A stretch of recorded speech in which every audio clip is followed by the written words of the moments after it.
Mā te mōhio ki te reo Māori, ka mōhio te tangata ki te ao Māori. Koera te whakapae a tētahi kai whakaako no te whare wānanga o Osaka i Hapani.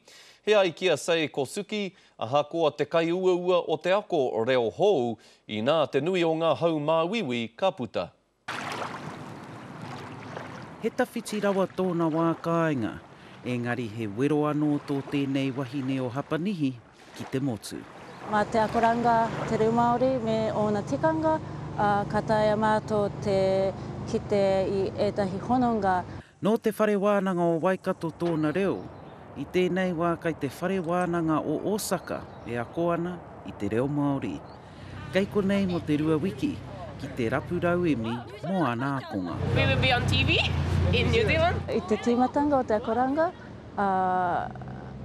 he āhua uaua, nā te mea he rereke, he tino rereke te hanganga o te kōrero, rerenga kōrero Hapanihi me te rerenga kōrero Māori.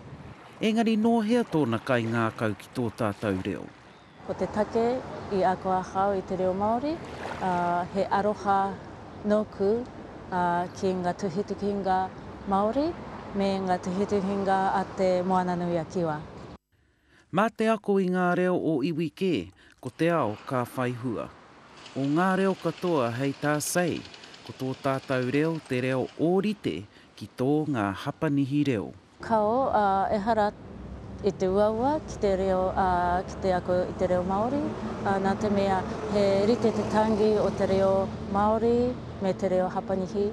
Hei tērā wiki rānō ka tū te wiki o te reo Māori.